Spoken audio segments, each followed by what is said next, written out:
Welcome back to Solutionary TV. I am your host, Dr. Tatiana. I am thrilled to be able to report that we have heard your call. We have definitely taken into account what has been the greatest longing in so much of solutions-based programming regarding all of our global issues. And we are starting a brand new series in a conjunction with Solutionary TV, referred to the first week of July, and going as long as need be as the Ascension series. It is going to be an intimate dialogue. It's going to allow us to be able to share. We will be opening up the call lines. We will be opening up the chat room. And we want you to engage with us. This is an intimate dialogue around a topic that's probably the most important thing we could possibly be talking about. And so tonight we are going to bridge the gap into more of that dialogue with some intimate sharing with our guest that I am really excited to introduce, a wonderful gentleman and someone who has a lot to be able to embellish regarding this discussion. Frank Chille Jr. is a self-proclaimed seeker of arcane knowledge for over the past 45 years. As a student of metaphysics and ancient civilizations and comparative religions, he has firsthand knowledge of little-known contactee experiences and unpublished manuscripts. He's had the exposure of advanced technology and products and has traveled extensively throughout the United States and living abroad. He's intimately connected with civilian and military contactees and is actively instrumental in ushering in this current shift in human evolution we commonly refer to as the Ascension event. We have him on audio. Are you there with us, Frank? Welcome to our show.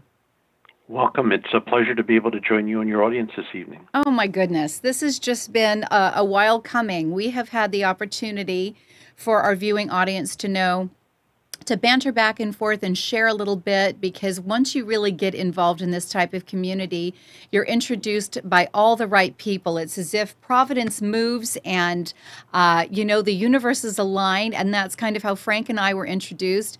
Frank, let's talk about where you are really focused on some of these topics. You've got so much to share. We could go on for hours, but you really are an insider to the insiders in terms of contactees, and there's so much beautiful information around what some of, as you understand it, our star brothers and sisters have in terms of a message for us as they're kind of holding us and guiding us through this transition. Where can we start, Frank?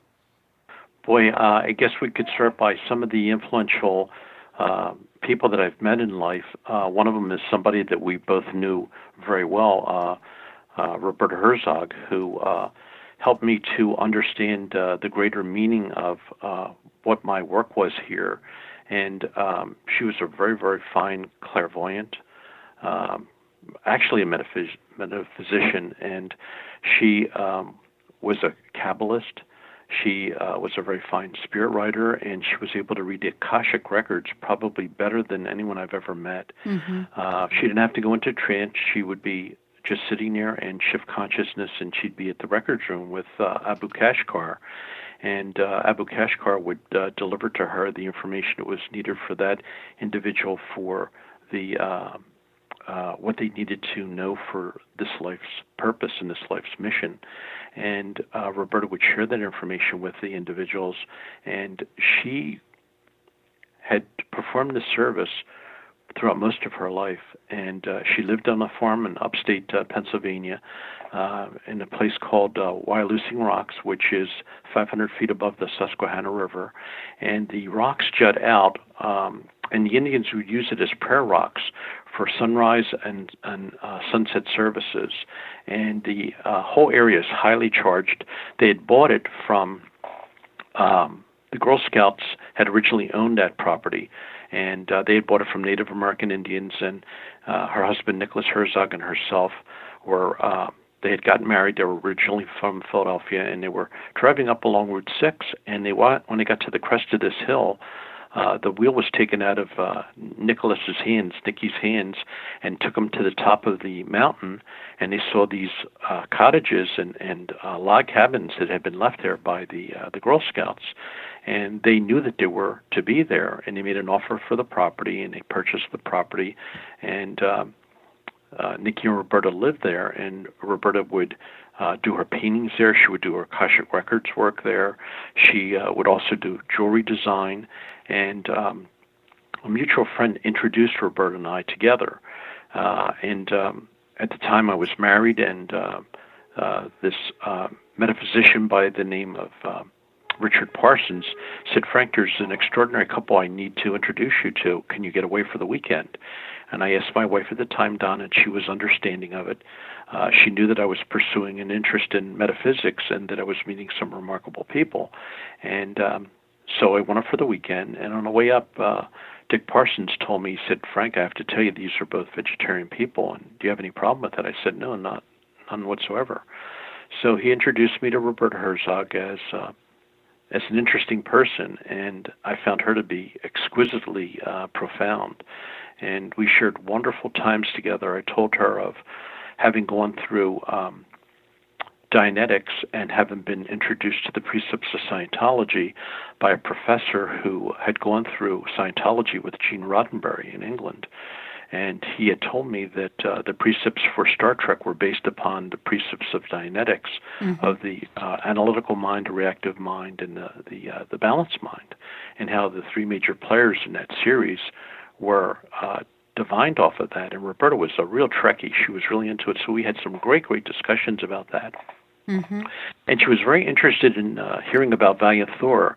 I told her of having been introduced to the From Outer Space book about Howard Menger and his experience in northern New Jersey with having met the beings before World War, well, actually as a young man, about 5 or 6 years of age.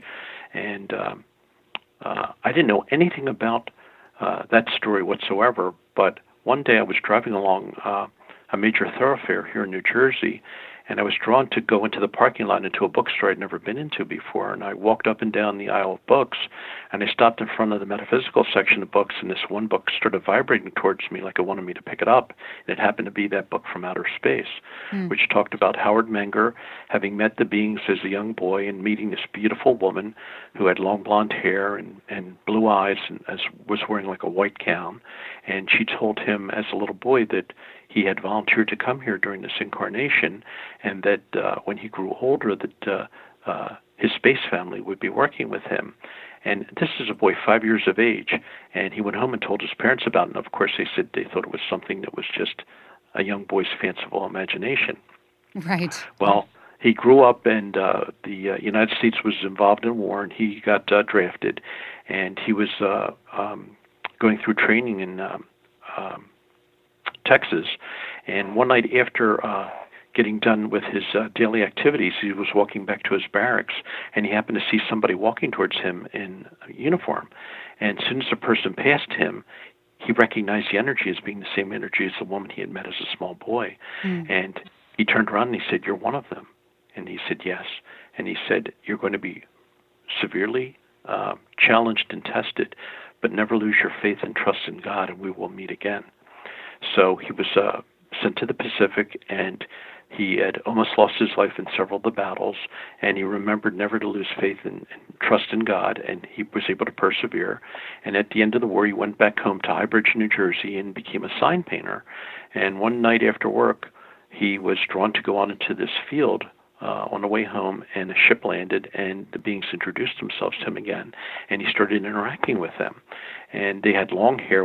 Before it was very customary for men to have hair down to their shoulders, and he would cut their hair, get them earth clothes, and take them to like Boston or Philadelphia, Washington, D.C., to do whatever work they needed to do. Then he started sharing with him some of their cosmic principles, and they asked him to share them with neighbors who may be interested in this. And he decided to have outdoor sessions at his home in Highbridge, New Jersey. And during this one event in 1957, he had a gathering of people there, and there was a photographer who had been a photographer during the Second World War by the name of August C. Roberts, who was very much into UFOs, wanted to be there for Howard's event and took these photographs. And there were 4 people at this event who were not from here. One was Valiant Thor, one was his spiritual brother by the name of Dom Thor, another one was a blonde-haired woman by the name of Jill, and there was another brunette by the name of Elsie. And these photographs were taken and they were published, and the photographs are remarkable photographs. I don't know if you've ever seen them, but Where were, Frank, if you don't mind me interrupting, for our viewing audience, can you tell them the origins of these space brothers and what their message was? well, they were from Venus, and Valiant Thor was an ambassador who had asked to be of service to help in the evolutionary consciousness raising of the planet Earth. And he petitioned for this job, and the hierarchy gave him this task. And he's based out of Venus, and he works with beings from Venus who look exactly like us, and they're dedicated to the upliftment of mankind. And their program is something that has been ongoing probably for the last several hundred years, but really got into a much higher gear starting in the 50s. Okay. So I know that there is a lot more dialogue we could do just about the understanding that Valiant Thor and them, yes. Yeah, I mean, there was some petitioning of members of our government and highly influential people in places that could have made a difference that apparently did not take place. That's my understanding. Is that correct, Frank?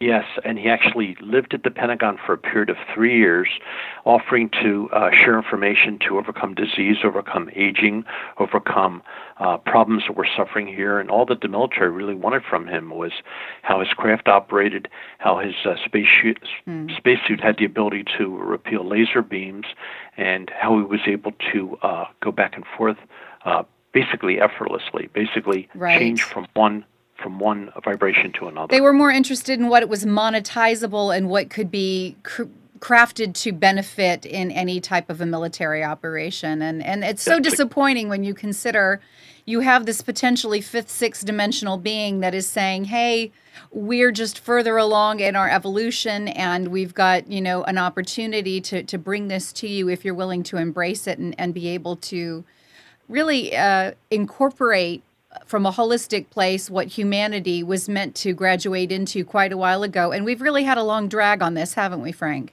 We certainly have. But the fulfillment and the fruition of it is at hand. I believe that, and I want to take that discussion much deeper, and we definitely will. Let's talk a little bit about how beautifully the universe aligns in a mosaic, the right people. But prior to our audience being able to join us, you and I were talking about the connection that you made between Roberta Herzog and Celia Winkler. Let's talk about what happened and how they both had these fascinating encounters with beings that they both had done some art renditions. Let's go ahead and start with that connection. Yes. Right. When I moved out to California, I had an opportunity to relocate, and Simon, my spiritual brother, who I'd been introduced to by Roberta, had gotten out there first. He was drawn to go out to the Integratron and work with George Van Tassel and his wife Doris in designing the buildings that were going to be part of the College of Universal Wisdom there, and that's a whole other area we can go into. But anyway, when I moved out to California, I got a chance to meet Gabriel Green, who was a photographer also during the war, and he became the official photographer for all the Giant Rock UFO conventions out there. And his home was like a museum of contactee information, photographs, just extraordinary things. So we would go out there, Simon and I, maybe 2 or 3 times a month and spend weekends there. So we went out there and we had met Celia Winkler through Gabriel Green. She had been an animation artist for the Disney Studios for about 40 years, and she was a Buddhist, and when she retired, she joined this retreat in Yucca Valley, a Buddhist retreat. She lived in a cottage that was probably about no more than 500 or 600 square feet, very, very modest, and she was very much into metaphysics, into the cosmic nature of our family. And each morning at sunrise, there would be the first shaft of light that would come in through a window by her front door, and a being would materialize, fully physical, and stand there motionless until Celia could capture their likeness in oil. And she would paint their portrait and then ship it to two friends of hers who lived in Northern California in Grass Valley, and he had a retreat called the Manka Retreat, which was named after one of the space beings, Manka, who was also on Earth as an incarnated, he had incarnated here as the feathered serpent. He was called the feather serpent, but he wasn't a serpent, he was a man. And after he went through his incarnation in his work here, he went back to his title of Manka, and he told Siama White Dove name to procure this property in Grass Valley, which they did, and they called it the Manka Retreat, and they published a newsletter where they received messages from these space beings, and Celaya would paint these portraits and send them to Grass Valley, and the cover of their newsletter would have one of the portraits that Celaya had painted for the month. So they had this gallery of all these individuals who had appeared to Celaya, and when Simon and I went up to visit Sam and White Dove, we were shown the gallery, and I wept upon seeing it, Dr. Tatiana, because it was like looking into a gallery of family members, and I recognized. Wow, and, so powerful, Frank. Was it kind of an all-inclusive thing, or did you notice that you were particularly drawn to just some of the individuals that you had a marriage of interdimensional connection with? I seem to recognize all of them, and the one that Celaya did of Helios. Yes. My God, when I saw that, I wept. My knees were buckling. I just couldn't believe the energy. I was very taken with Helios. Out of all of them, that was the most compelling for me. It's fascinating you should say that. And yes. I want to tell our viewers, go to the Facebook page that we have for Solutionary TV, where we do a lot of our marketing. With Frank's permission, I would like to be able to show whatever paintings are within your rights to be able to allow them to see, because the activation in looking into the eyes, like you said, their eyes were living, they were beckoning, They were so soulful. You're just going to have to let us know if that's something that we can actually provide them, because I'm sure that many would enjoy that activation. I would also say too that after Helios, the portrait of Maitreya also was. It took my breath away. I just opened my heart chakra seeing that. And I could just imagine her being in the presence of Maitreya and painting these. But I will say this to you, the portrait of Haton that shows him with a blue star kind of radiating down on Mount Shasta, there was a contactee that Gabriel Green knew, who Gabriel Green had asked this contactee if it would be possible to give one of the Space Brothers a camera, a 35mm camera, and take photographs that can be shared. And he was given the okay.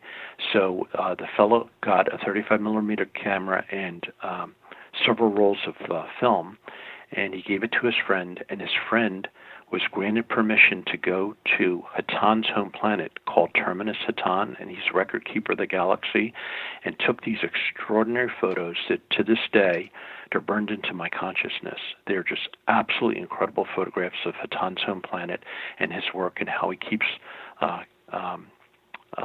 vigilance on the galaxy, and how the records are stored in cylinders that look to be like stainless steel. I could do like almost a whole program talking about those photographs, but again, these are things that we were able to see when we would go and visit with Gabriel Green, and we would meet these contactees and be shown information that I never thought in my wildest imagination I would ever be part of or have access to. So we got Roberta to come out to California, and we took her to visit Celaya Winkler, and they bonded immediately. And Roberta was just so captivated by how humble Celaya was, and both of them were able to share techniques in both oils and watercolor, and Roberta would also do colored pencil. And it was interesting. Roberta wore a caftan that was like a rainbow color, and Celaya was very, very taken by it, and Roberta picked up on that. So she gave the caftan to Celaya, and Celaya gave her an ancient prayer wheel from Tibet to take home with her. And they formed just a really, really tight bond. And when we could bring Roberta to the desert, we would bring her to meet with Celaya. It was always a wonderful, wonderful experience. And as you know, Roberta was also talented as an artist, and she knew that we would go and visit with Sister Thedra, who was one of 2 women that were allowed to go through the Monastery of the Seven Rays above Lake Titicaca in Bolivia. And Sister Thedra was one, and the other one was Cowley, a woman that I mentioned to you before we went on air. And I got a chance to meet both of these women. Both of them knew that the other had gone through the Monastery of Seven Rays, and they were aware that they were only one of 2 females ever allowed to go through it. When Sister Thedra went through it, she went through it with George Hunt Williamson, and he wrote a book about his experiences here under the name of Brother Philip, and it was called Secret of the Andes. Well, Simon and I would go to visit Sister Thedra, and we had seen a photograph that was very rare that was taken of Madame Blavatsky with the 3 masters, Kutumi, Almoria, and Saint Germain. It had been taken in 1895, and we asked Sister Thedra about this photograph. And she told me that a woman contacted her in New Zealand who had this original portrait, and it's very rare, and said that I was told by my inner guidance that you should have it, Sister Thedra, but I cannot mail this to you, that you need to come to New Zealand, and I have to personally hand this to you for you to take back. And she did. And it's a remarkable photograph. I know you haven't seen it, Dr. Tatiana, but I will make it available to you, and you can share it with your audience. Oh, thank you. Yes, please. It's really extraordinary. So I asked Sister Thedra if I could make copies of it, and I made 2 copies, one for Roberta, and I framed it, and one to Cowley, and I'll talk about Cowley a little bit later. But when Simon and I presented it to Roberta, we said, this is an old family photograph, and she burst out in tears. She could not believe that she was actually seeing this. And we told her that it was a gift from Sister Thedra. So she said, well, I have to do something for Sister Thedra.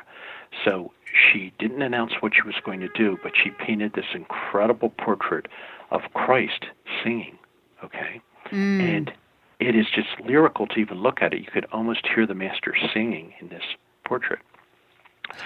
So she wanted Simon and I to hand deliver it to Sister Thedra, and she said, I cannot risk mailing this. This is something that's very, very special. So Simon and I went out to Mount Shasta, and we went to visit Sister Thedra, and we gave her this portrait.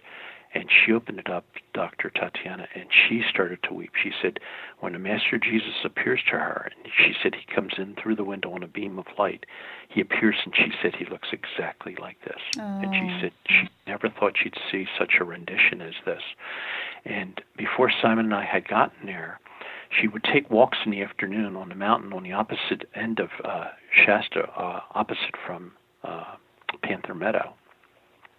And she said there was a part of the mountain she would go to, and she said there was a fairy ring that was about 6 feet in diameter. And she said there'd be divas and fairies and nature sprites there.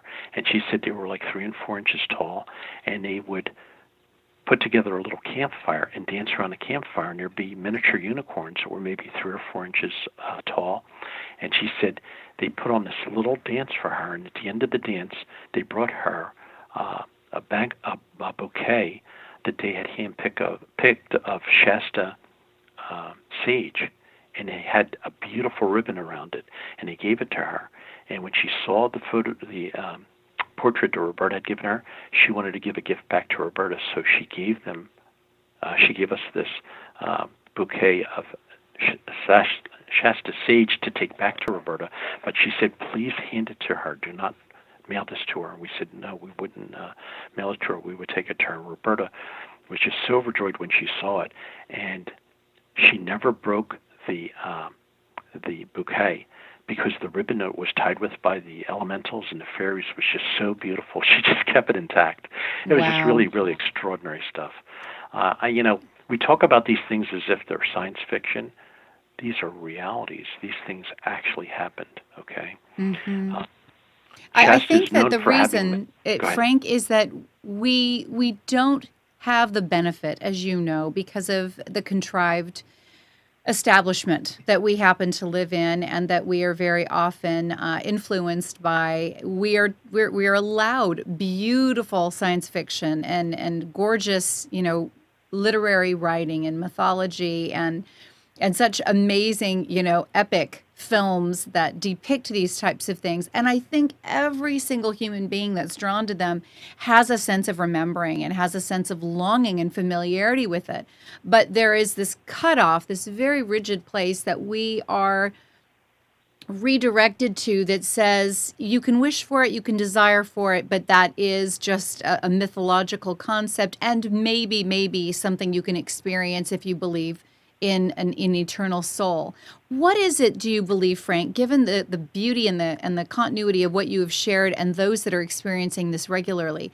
What is the difference between the energy that they are cultivating and maintaining that's welcoming these experiences into their lives and allowing them to be able to dance between the veils, and then the average person that's part of our society?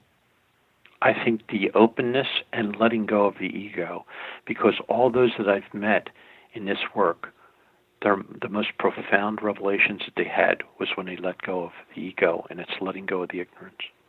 Mm-hmm. That's pretty And succinct, that's a isn't test. it? That's a test.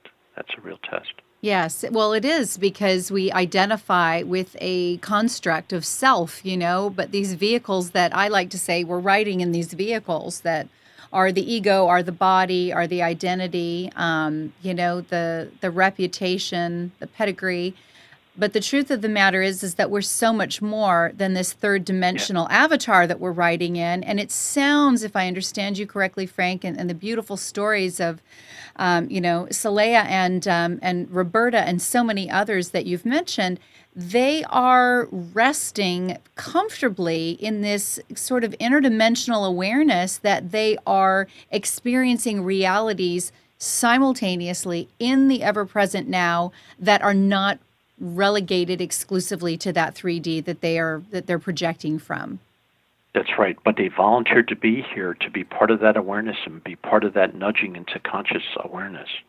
And they did a lot of that work that's still ongoing. So what is that message? I mean, when we consider the collation of these amazing star beings that have come down and were willing to have their literally oil painting. I once oil painted. I know what kind of patience that endeavor, undergoes to be able to layer that quickly. They were willing to be painted and photographed, and gifts were exchanged. What was their message for us, Frank, as you've understood it? They wanted us to be able to recognize them, that when that time comes, when they could reveal themselves openly, that we'll recognize who they are. That's what they wanted. I am excited about the idea of having some of these photographs made available so that we can help those in our viewing audience that are interested in being activated. And this is a real thing. I mean, as an experiencer, as an intuitive, as an author, as a speaker, but more importantly, as an experiencer, because really that's what it's about. Everything else is a layer to the character.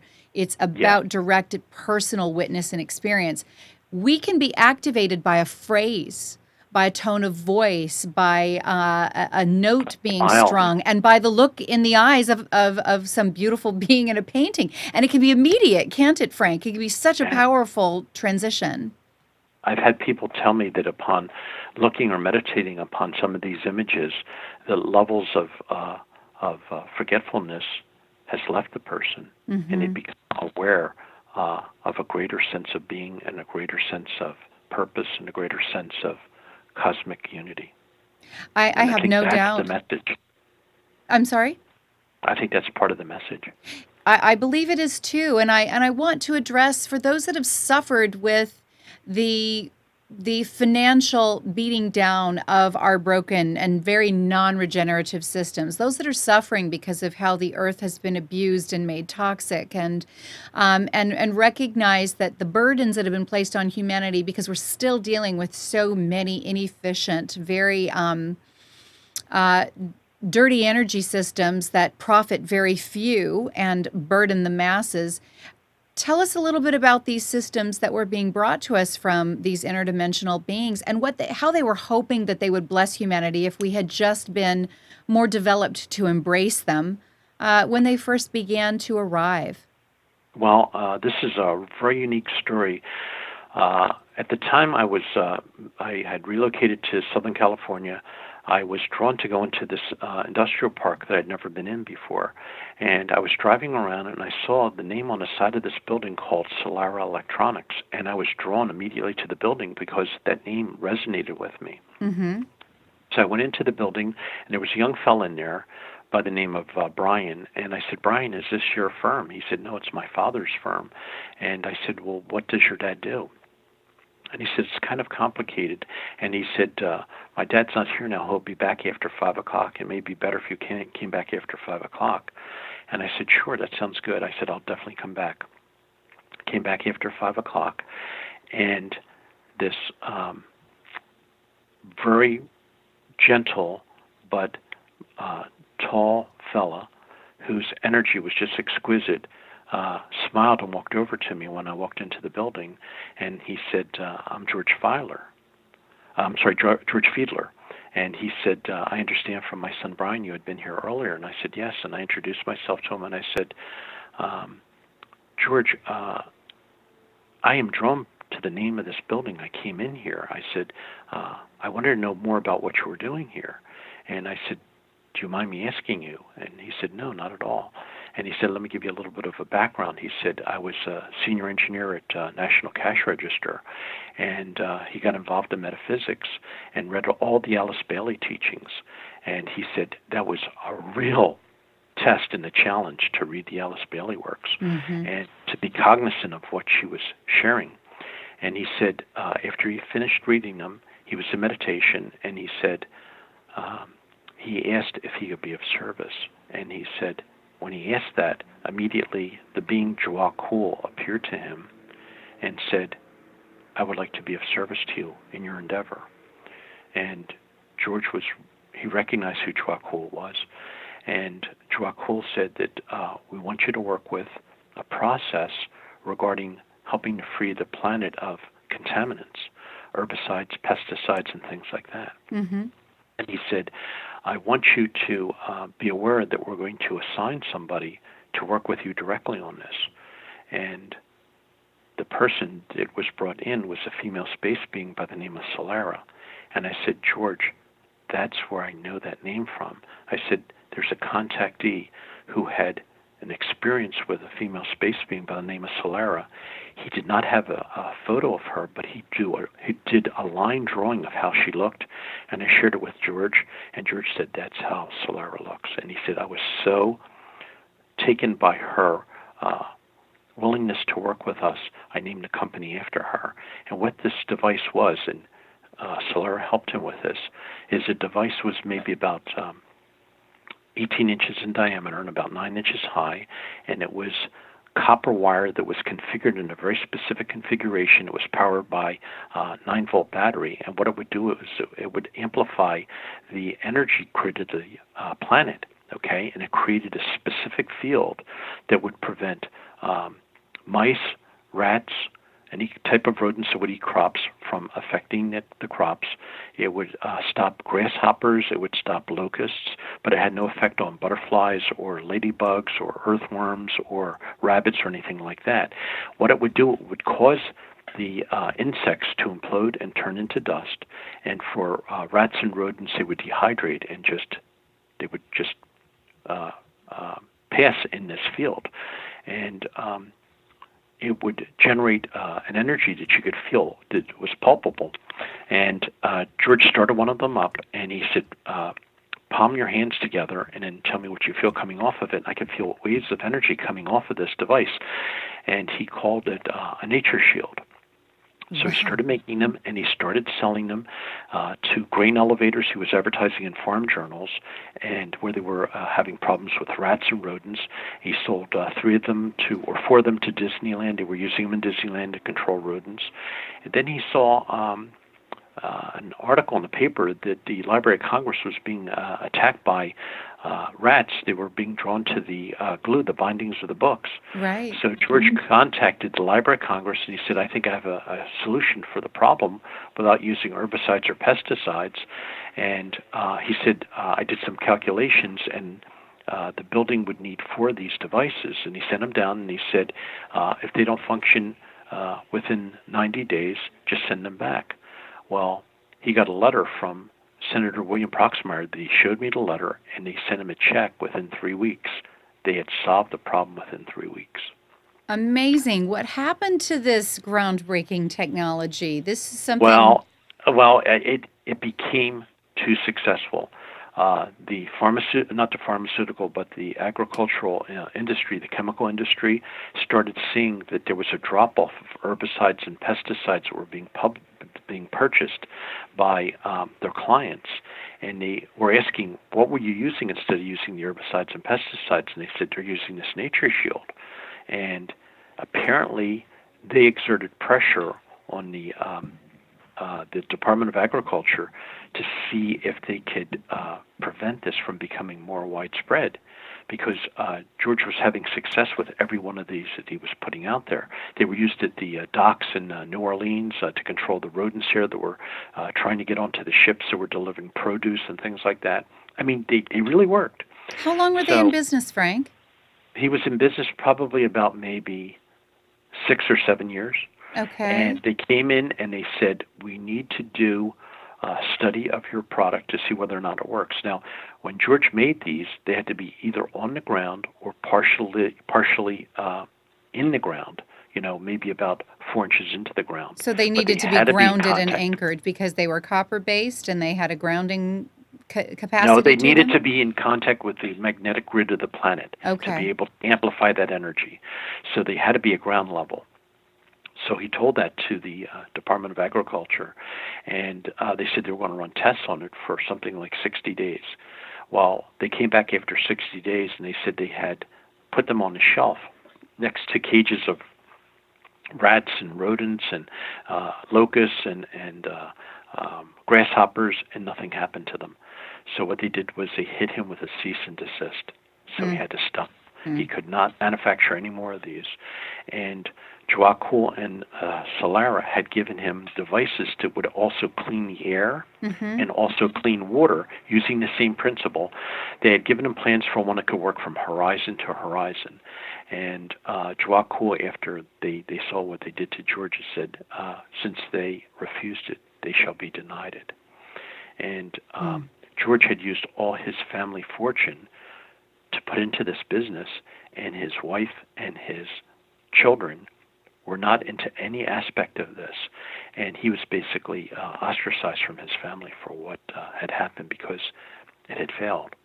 You hear these tragic stories, Frank, when you look at, Dr. Rife and the Rife microscope and the fact that he had once fully analyzed 100% success at being able to use the technology that ultimately is nothing more than vibration and frequency, creating resonance with healthy cells as opposed to cancer cells, and cancer cells moving at a different frequency, more erratic, and applying the microscope at the intentional resonance of a healthy cell, whatever that target cell needed to be, whether it had been in the spleen or if it had been in the bone marrow, and 100% success in eradication. And what happens? The government institutions, the AMA, the USDA, whatever it happens to be, comes in and seizes equipment and does arrests and burns documents. And we hear this so much throughout human history that once these advances are made, many are familiar with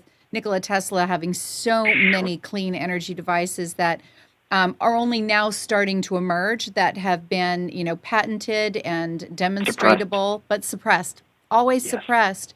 What is currently being stated by our still very present, are still very vocal and lovingly in contact space brothers and sisters about moving past these old restraints of power brokers that have been dominating the masses for so long? Well, you and your audience may recognize this, that both China and India have said that as of 2020, they're no longer going to be manufacturing gasoline engines. Everything's going to be total electric. And a U.S. inventor had recently developed a new type of battery that could have a range of 340 miles, and the battery could be recharged in less than 2 minutes. That is going to have a tremendous effect on ushering in this era of electric vehicles. And you may have also noticed this too, that there's becoming a greater sense of disclosure regarding information that's coming out that's basically being released by the Navy. The Navy has been behind a lot of the secrecy regarding the visitors and the craft. They set the Air Force up as the straw man in this to make everybody look in the direction of the Air Force, but it's really the Navy who's been controlling things, and they've been releasing footage of F-16 and F-18 jets that have taken photographs, daylight photographs of the saucers, and they've been releasing this information. As I understand, there's a nucleus of physicists that are working behind the scenes that are going to be validating information that's going to be released to the public regarding the technology. And the technology incorporates not only the metallurgical aspects of it, but also consciousness and awareness. And the information that's going to be released is going to be indicating that the visitors themselves are piloting craft that use consciousness and awareness, and they use that to get from one place to the other. The fastest thing, faster than light, is thought. If we think of the furthest part in the solar system, we're there instantly. If we think of the furthest part in the galaxy, we're there instantly. Right, which is exactly what near-death experiencers will share. I mean, I've had a depth of research and personal witness with those that have been friends as well as colleagues and referral partners of mine that have had near-death experiences. And they'll come back after their extraordinary journey into the hereafter and share that once we're free of the shackles of the body and the limitation of the weight, you know, the WEIGHT of the body, the density that we live in these in these vehicles that we ride in, and the WAIT, the wait time from a thought to a manifestation, is completely instantaneous. No more of this delay in terms of manifestation. Does that resonate with you in terms of what you just mentioned? Absolutely true. Yes, absolutely true. And a friend of mine who's a physicist who's kind of linked in with these people, and Deepak Chopra is part of that nucleus. I asked him, I said, who is pushing this behind the scenes? Take a guess who's pushing it. I'm open. I mean, I know we just had disclosure with To the Stars Academy back in December, and members of the DoD and the Pentagon and Lockheed Martin Skunk Works that have admitted that we have repressed technologies, and they're trying to get the public to donate towards their funds so that they can start to make them available, because there is no private funding. And you know, the black projects that have taken trillions of dollars of the taxpayers' money has not been released to us. But I'm assuming you've got information we don't have. Please tell our viewers who's behind it. The visitors. Okay. They're pushing it. Roberta would tell me, and Callie would tell me, every time they looked up into the sky, they said, Frank, we can't even see the sky. It is so filled with craft that the veil is so close to revealing itself that our cosmic family is going to be introducing themselves to us, and we're going to walk with these individuals. I've said this to you offline, that I've spoken to women around the country who've told me that their DNA has already been quickened, that they're aware of who they are. They're spending 60 to 80% of their waking time now, their aware time, in the reality of what it is we're going to be experiencing. The 20 to 40% that they're spending in this consciousness, they said they're just going through the motions, or just marking time. And they said they can't share it with their husbands and their boyfriends. They don't understand it. None of these women know each other. I'm the common point that they share this information with, because they know they could share this with me without judgment and unconditionally. And I accept it from them as it's being given to me. And everyone tells me the same thing, Dr. Tatiana. They said the fulfillment is real. There's no pain. There's no disappointment. Everything is the reality of what it is that we're all about. And there's nothing to be apprehensive about. And the rest of us are going to be meeting that juncture very quickly. And every one of them used this expression to me. They said it's going to happen within the twinkling of an eye. Every one of them have said that to me. You know, I really follow this. This has been my lifelong passion, because I was born maybe more awake than many and always knew this is what I was here for. I was here for this Ascension event and for this massive awakening. And I think just a return to the truthfulness of who we are and you hear the classic phrase, who we are, why we're here, where we're going. I think it's so much more simple than that. It is an all-inclusiveness of we are a fractalized aspect of divinity experiencing this particular iteration, experiencing this multi-dimensional universe as multi-dimensional beings. And perhaps what is so exciting is that those of us that are getting kind of a front seat or a frontline introduction to it before the masses is we're starting to integrate these multidimensional aspects of ourselves now, so that we can be prepared as the Earth moves through this great, solar year, this 26,000-year cycle, and the rest of humanity steps into what could be really wonky and challenging to integrate. Many of us have needed to be prepared before that, and so I resonate with those women. I understand we can't say this to everyone.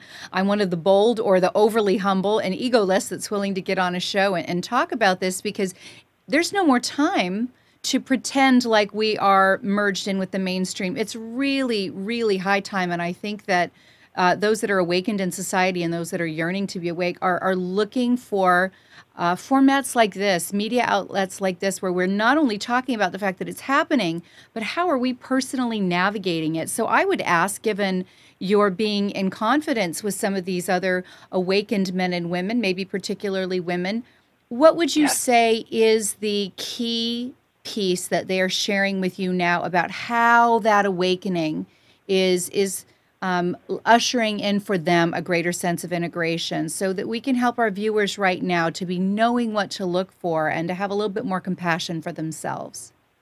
They tell me that when they've learned the totality of who they are, it is so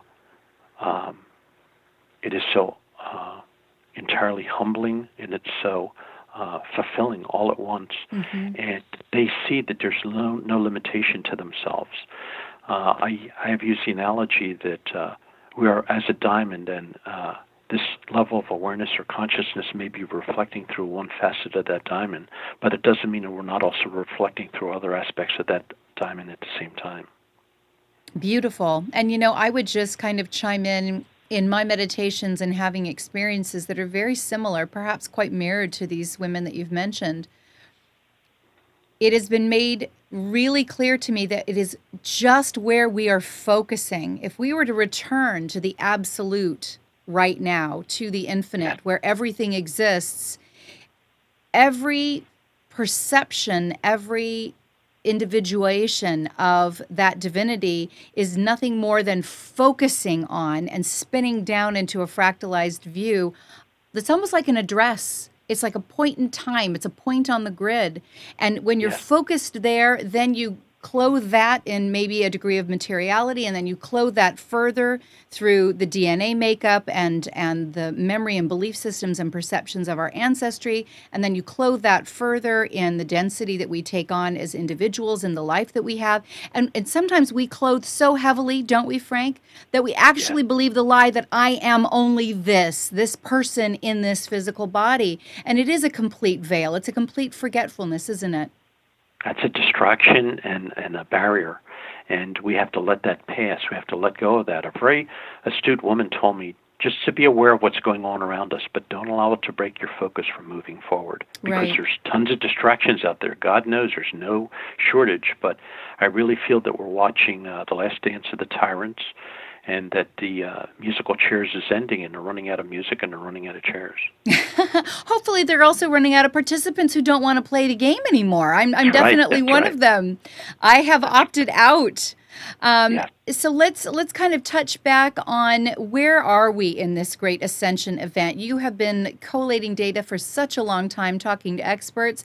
What is being said about this prep time at this point in human history, Frank?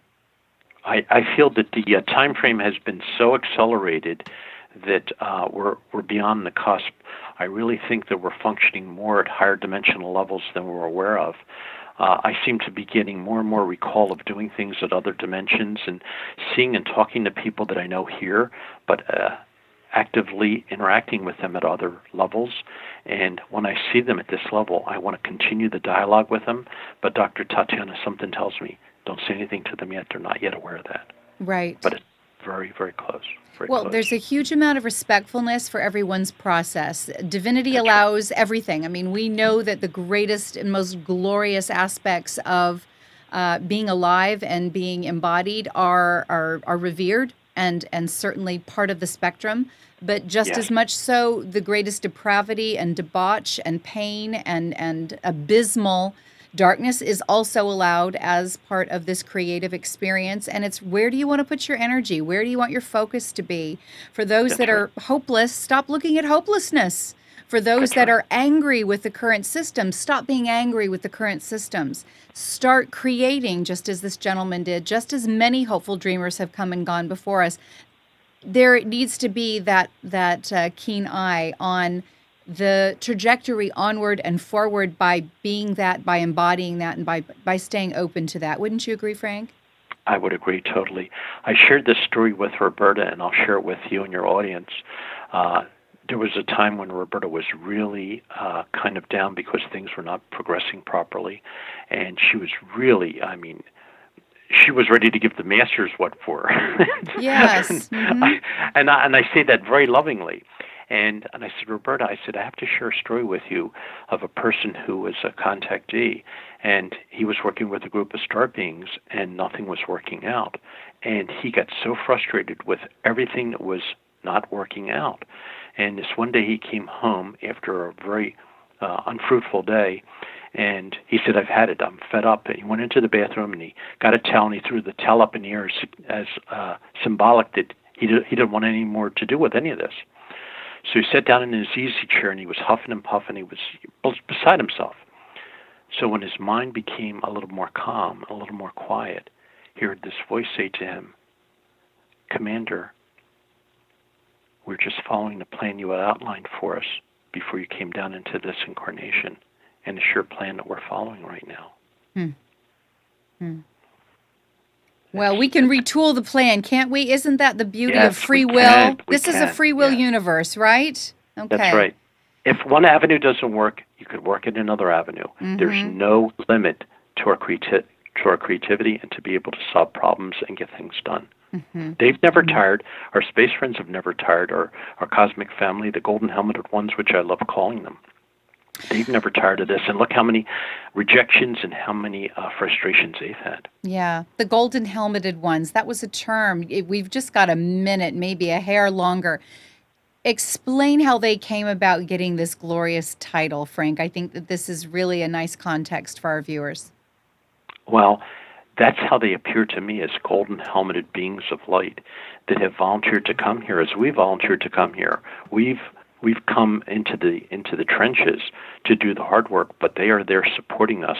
We may feel alone, but we may feel lonely, but we're never alone. Their energy is always around us, and I feel their inspiration all the time. And to me, they glow as if they're wearing a golden helmet. So for our viewers that have had maybe a beckoning or an internal awareness, an awakening, a rekindling of that memory, and they're looking to call in some of these experiences, it feels ripe and correct for them. How would you advise them, given the vast numbers of individuals you've spoken to that had such a regular contact that really embellished their lives so profusely? What would that step look like, Frank?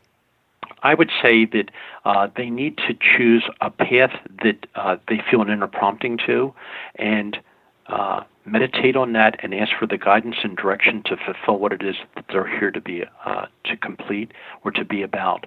And they'll draw others to themselves that will be supportive of this, because we didn't come into this without outlining or creating a network to help put this tapestry together. The tapestry is being woven. Each one of us are weaving a part of this tapestry, and all of us will take our place on the stage before the curtain rises to be able to share and partake of what it is that we provided for others and cooperating others in achieving. Have they given you any hint about some key things to be looking at in terms of timelines? And just i.e., to preface, last week we had the Earth Watchman, and this is a gentleman that's just been very devoted to paying attention to the subtle changes that are both cosmic and global.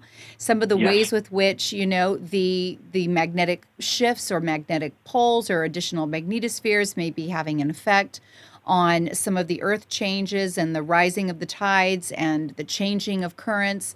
There was a lot involved in that. And so we know that a lot of people are looking for the sign of the times, or they're paying attention to some things that appear to be disclosure, that appear to be maybe greater harmonization between previously warring nation states. What have you been advised that we should be paying attention to, just to kind of not get to that stuck place that Roberta got to, where she was just ready to give them the what for? We're all looking for hope. So what should we be paying attention to? I think the signs that we're seeing in regards to climate, the first 7 weeks of this year, they said that the temperature in Antarctica was 54 to 56 degrees. It was colder in the city of Philadelphia than it was in Antarctica, which is very unusual. And the Weather Channel, I happened to see a special where they said this is the first time that the Arctic ice shelf was not one continuous mass. It was broken up into much smaller pieces. And I heard on the BBC that they did, every year they do a study on the amount of ice at the Arctic Circle, and they said this year 1 million square kilometers of ice is gone, which is about the size of the state of Texas. So all these things are signs and indications that things are occurring, but they're not negative signs. They're positive signs that things are going to change. They are going to change for the better. You know, the people who are looking for doomsday and the end of the world, the doomsday and the end of the world is the end of ignorance. That's what we have to let go of. Mm-hmm.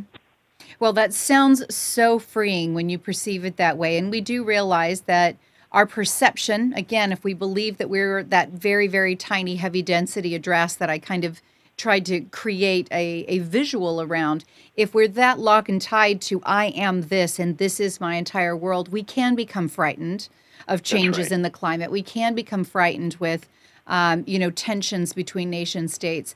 And it's our fear that for those that understand the law of attraction and we understand how creation comes about because we are co-creative beings, that we recognize it's our fear that literally attracts that very vibration that we are emanating, even if it is something we don't want.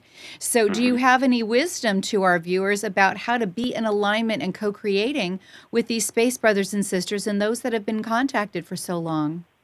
I would say ask for the guidance within, and it's given. When you least expect it, it is there for you. And it becomes very apparent, when you listen from within and not from without. Oh, I agree. The amount of time I'm spending in meditation and the amount of time that my body is telling me it's got no more patience being an active, busy, go, caffeine hype kind of 3D. The whole experience of being in an awakened state is far more alive and awake in a meditative dream state than it is in a conscious state. And I beg the forgiveness of everyone around me these days for asking them the same question 2 or 3 times, because if it isn't something that resonates with where my multidimensionality is, it doesn't necessarily get stuck in a quadrant of my brain as a place that was relevant. And it's been very humbling. But Frank... Dr. Tatiana, I want to share this with you, too. Yes. Several women have told me that they're seeing in the etheric the descending of incredible crystal cities. They get closer and closer to this plane of awareness. And they said they see them slowly dropping down and descending. So we're on the cusp of so many wonderful things.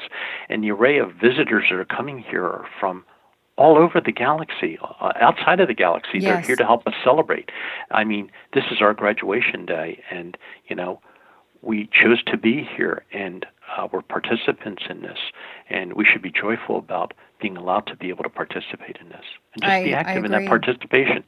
I think that many of us that have been here a long time and been doing this light warrior, light worker, and getting exasperated with the density, need that gentle, loving reminder. We chose to be here because this was going to be a celebration. It wasn't just work. It was supposed to be a grand event. And realigning that. It still will be that grand event. It still will be that grand event. Sure. And speaking of grand events, for those that are interested in hearing more about your wisdom, your connections, various types of advanced energies, you're going to be speaking at the Mount Shasta Conference the end of July. Do you want to direct our viewing audience to the website or more information that you may be offering, yes, Frank? it's thepromiserevealed.com.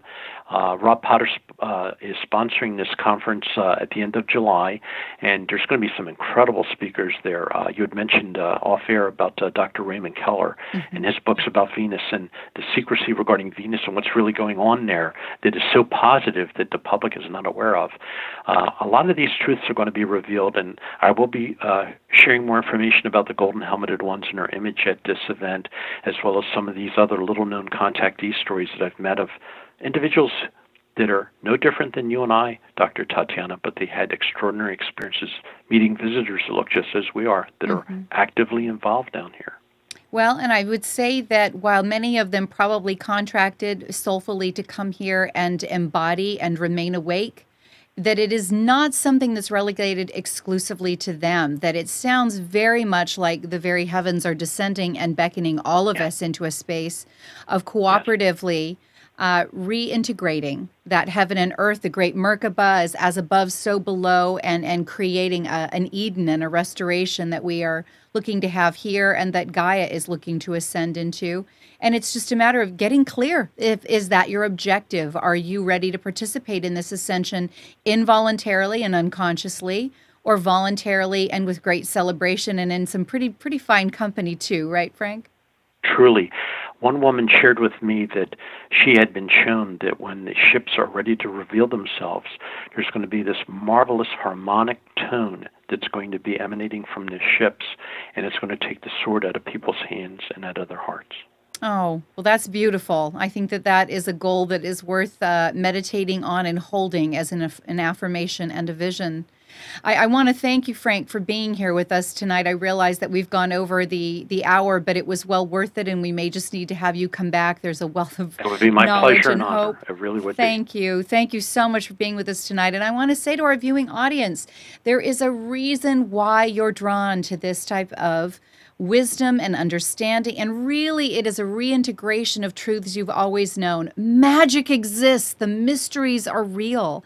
The ability for us to transcend this physical density is so palpable, and it's actually moving us forward right now as we speak. The Ascension event is now. It's not in the future, it's not in the past, and it's not in someone's imagination. It is part of every single one of our inheritance. We ask you to continue to come back and share and dialogue in the Ascension series that is coming up in July. We are going to have truly intimate dialogue. We want you to call in. We want you to join our chat room and ask questions. We want you to walk away so much more fortified so that this life isn't just bearable, isn't just survival, but it really is powerfully engaging, exciting, and you get a whole new lease on what it is to be embodied at this time. We want to thank all of you that support us as patrons, as sponsors, because we are still just bridging that veil of 3D and needing to make all of the ways with which we show up for you here. So we thank you with all of our hearts, and we want to remind you that together we are the solution.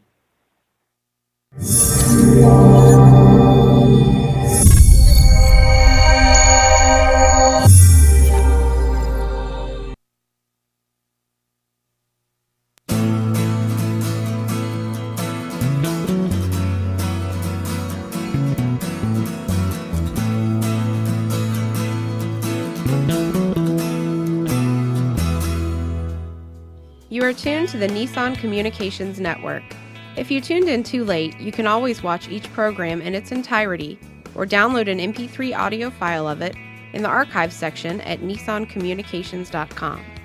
Don't forget to subscribe to our YouTube channel, follow us on Twitter, and like us on Facebook. Sponsored by Telestream's Wirecast software, StreamingGear.com, Carolina Apparel, and DeltaForce.net.